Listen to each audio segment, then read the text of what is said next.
We are back again. 7 Days of Wisdom, episode 18. This will probably be my most vulnerable episode to date. For those of you who know, and for those of you who may not have heard the news, one of my older sisters passed away this past weekend, last weekend. And looking back on it, last Sunday when I did episode 17, I had no idea that would have even been an incident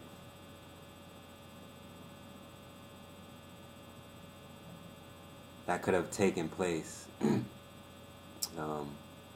at this part of my life. So this episode 18, is dedicated to my older sister, Renetta Salima Harris,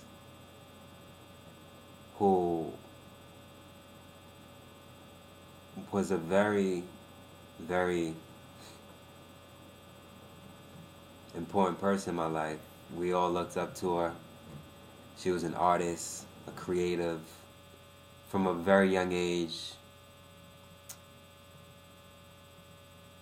And I thought to myself earlier this week when I found the news out, which was on Monday, we found out of her passing. Monday, February 29th, actually. I don't even have to look at the calendar, I already know. It's Monday, February 29th. We found out of her passing. She lived in Brooklyn. We went to Brooklyn.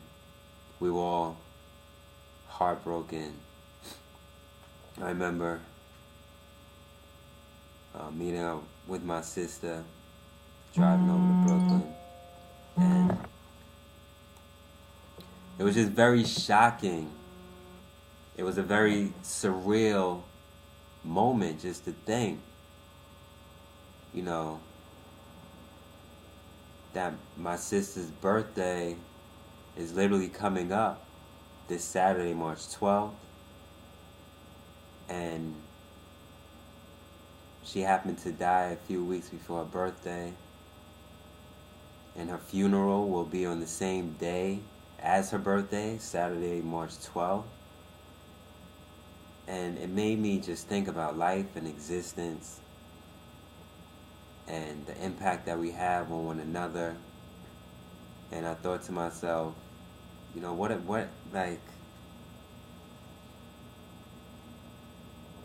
what's really important,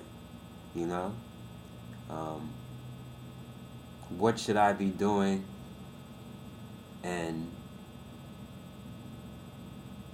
I remember thinking of making a commitment to do these videos, these 7 Days of Wisdom videos, just sharing my insight and things that I learned through others with a community of people who are interested in growth and tapping into their potential and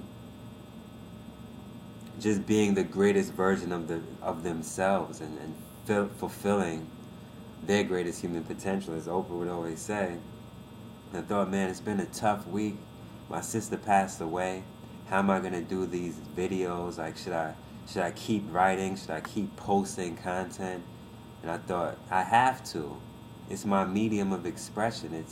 It's how I make an impact on the world. For me, not to continue doing what I'm doing would be of disservice to myself, be of disservice to the world, be of disservice to my sister. My sister would always tell me, you have to do what's most important to you. I remember when we had Thanksgiving together, she asked me if I was still drawing. I used to draw a lot when I was younger. And she asked me, hey, are you still drawing? I'm like, nah, I'll probably get back into it. She's like, yeah, it's important that, we we make the time to do what we enjoy, whether we still enjoy it, whether we enjoyed it as kids. It's important that we make that time, and she would always make that time to do what she loves and enjoys. She worked in the fashion industry. I spoke about her a lot. I used to be very proud to tell people that my sister worked in fashion, and she's doing what she loves to do, and she's a graduate from RISD, Rhode Island School of Design, which is one of the top design schools in the country. Like, these are all things I'm super proud of my sister in regards to her accomplishments. And even with my other sisters, I have a sister now, Rona, who is about to fulfill her requirements for a PhD at Columbia. Like, that's huge. Us growing up from Staten Island, New York, in projects, 61 Jersey Street, moving to New Jersey. My parents wanted to give us a platform to enable us with better opportunities in regards to education. Even my mother and father moving from the projects when we lived on Jersey Street up the block to Harvard Avenue was a big deal. Purchasing their first house. And then from there, moving to Jersey, moving to Piscataway, allowing us the opportunity to pursue a better education.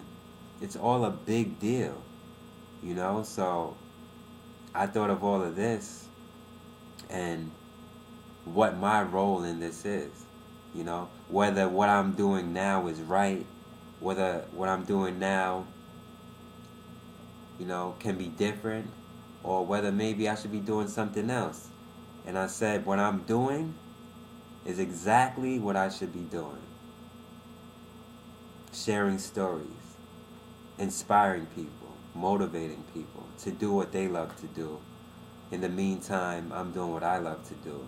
Setting people up for success, enables me to also build myself and set myself up for success. So it's a win-win. I've always wanted a win-win. And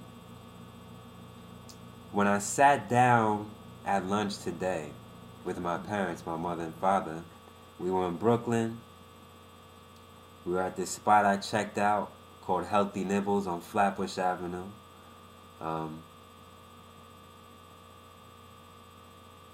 actually came across that spot from some content I posted yesterday on my website in regards to lifting the fork and eating healthy and providing healthy options and healthy restaurants to people who may not be aware of what's in their community, especially communities of color in urban cities. So I went to Healthy Nibbles in Brooklyn, and we spoke about a lot of things. The reason why we were in Brooklyn is because we were cleaning out my sister's apartment. So we spoke about life, we spoke about death. I was born in a very, very spiritual upbringing. We weren't a religious family because we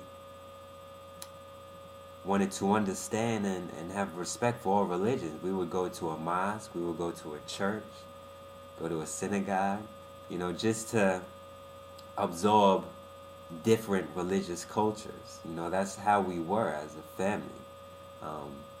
But we've always been more spiritually grounded in regards to the universal flow of energy and worship. So that's just how we've been. And as I was talking to my mother, she said that right now we are learning how to embrace mortality. So I thought to myself, man, mortality. We'll learn how to embrace mortality. The fact that there is no life without death. There is no death without life. It works hand in hand. And I'm like, that's it. Embracing mortality. That's what this is about. You know? That's what this episode is about. Dedicating it to my sister and sharing my current real life experience situation of what it is for me to cope with facing mortality. So a lot of people ask me, am I okay? How are you feeling? With the death of a loved one, a close loved one, a sister, older sister, I'm sure people are questioning whether or not, you know, I'm emotionally stable or balanced. And people who really know me know that I've always been a very centered person. So I think me looking at it as well is because people may see me, although I'm very emotionally centered, people also see me as emotionally undetectable. There are times where it's like, I really don't know how to gauge where he's at right now. It's a little tricky. So in situations like this, with the death of a family member, I think it really may concern some people as to where I am at emotionally, whether I'm sad, happy, angry, frustrated.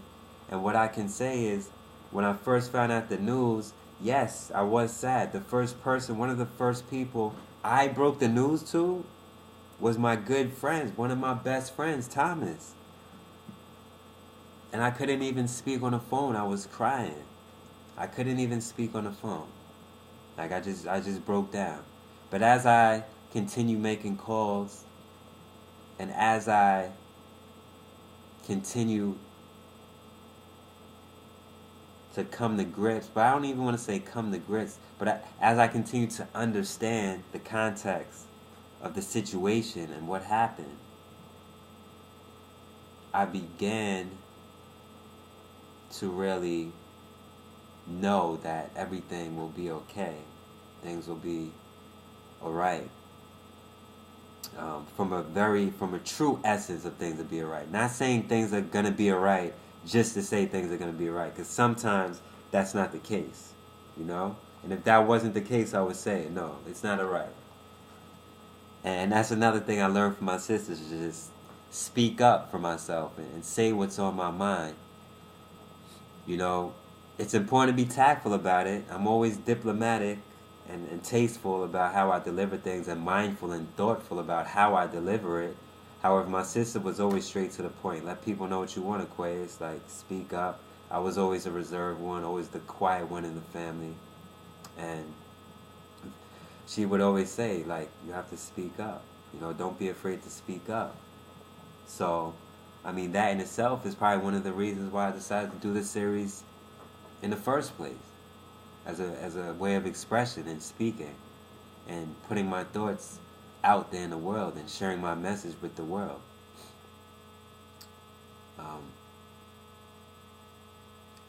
So as I went through the week, early in the week, I did have moments of crying. First night, I couldn't sleep, of course. But it goes back to the family structure, my mother, my father, spirituality, and the impact that has on my outlook on life, existence, death, and ultimately my ability to be selfless. Because when you think about death and losing loved ones and our coping with it, our ability to not want to let people go out of our life, ultimately that's a way of being selfish. No, don't leave me. You know, you can't leave us. It's not time to go. When it's time to go, it's time to go. Unbeknownst to us, to many, there is a reason for everything. Many times we may not know the reason right there. Sometimes the reasons unfold as life continues. I'm just thankful that I am at a point in my life at 29 years old where I have been equipped with the knowledge and understanding and acumen and emotional fortitude to get through a situation like this, and more importantly, be able to share my message and my feelings with other people who may be going through similar situations. And knowing a lot of what I know now in regards to the death of my sister, I am more at peace. And why would I say I'm at peace? Is because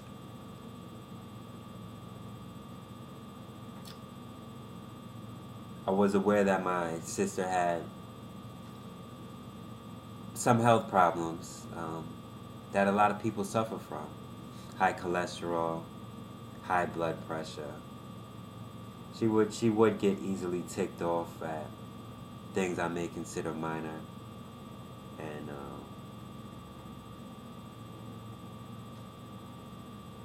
the cause of her death was congestive heart failure. So obviously there is a connection, as sad as it may be. There is a connection, and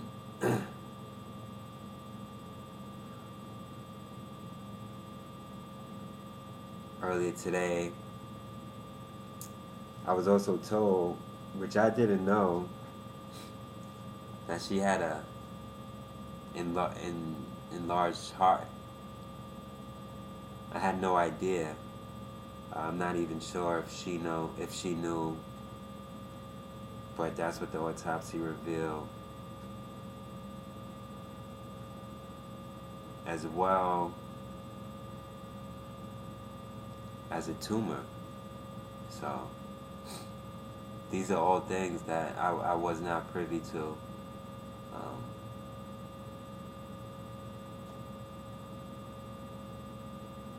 And I'm not really sure that she may have been privy to. But thinking in regards to suffering on the planet, alive, living a painful life,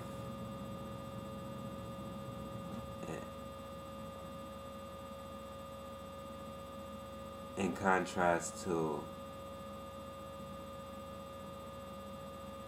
being taken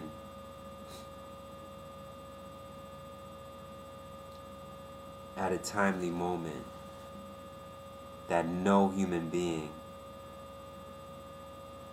can ever be in a position to determine, I am at peace with that. You know, I wouldn't want to see my sister suffer through pain, the pain that she may have had to suffer through. But at the same time, I damn sure didn't want to see it pass away.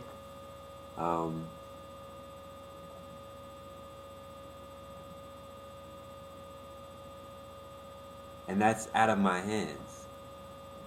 But what I do have control over, and what we do have control over, is the fact that we choose how to respond, right? So I've always told myself, regardless of any circumstance, incident, however tragic it may be, I always have to put myself in a position where, all right, Aquarius, what do you have control over? What choices are you making? What choices can you make? I would have never thought of, I can never hypothetically put myself in this position I am today. However, being that I am in this position and I am experiencing this, I can literally say that I am making the choice that I am making in regards to letting go, being at peace. This is something I have no control over. As difficult as it may be, trust me, I'm the one experiencing it. But I still have no control over it. So for us going through life, stressing about things we have no control over, most likely it doesn't even compare to this. Not to compare apples, oranges, bananas, whatever fruits you want to compare. But let's really start stepping back and analyzing what's of importance to us, our lives, the people around us. Let's look at how we treat people. Let's look at how we engage with people. We will have hardships and we will have setbacks. We will have arguments. But how important is it really? How important is it? Let's start thinking about it. Let's start being more mindful about what's going on. Conflicts in the world. We all know we don't live forever. And back to the topic of embracing mortality. Death will happen. There's no way around that. That is the risk that comes at living life. Death will happen. We choose the way that we live life. We don't choose how we're born, whether we're male or female, our color, our race, but we do choose how to live our lives. So let's focus on choices. Let's focus on our decisions. Let's focus on how we can make things better in this world. I'm doing my best every day to do that. I just want to share that message. I know it's pretty long, but I felt it's very important to do this video this week while I'm going through this experience. A lot of people, I'm sure, probably wouldn't have been able to do this video without being a bit sentimental, tearing up a little bit. I'm a little surprised at myself, but once again, this is all a learning experience. Regardless of the hardship, we choose how we learn. And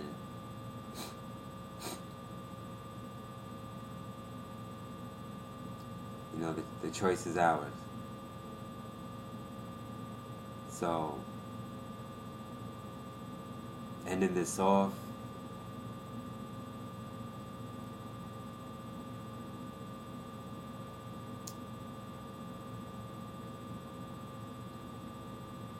I really don't know what much to say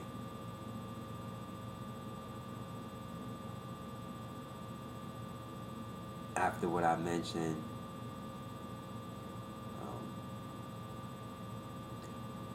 but I just wanted to make sure to just dedicate this to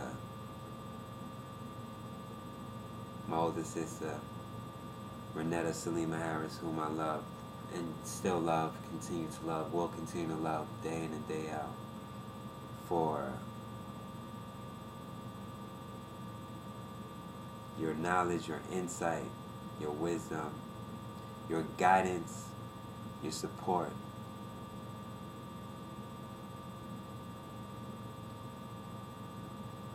And may you continue to shine down on us and guide us in the right direction. And may your legacy and work done on this planet continue to live through us, your siblings, myself, Elisha, Medina, Rona.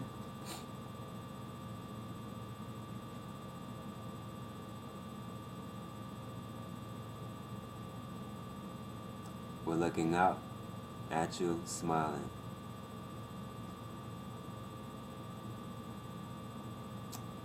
And we hope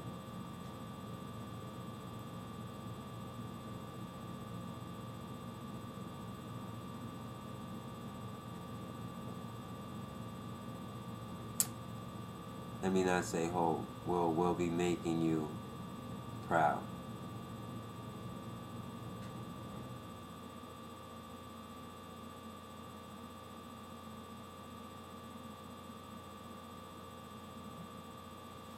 We love you. That's it. 7 Days of Wisdom, episode 18.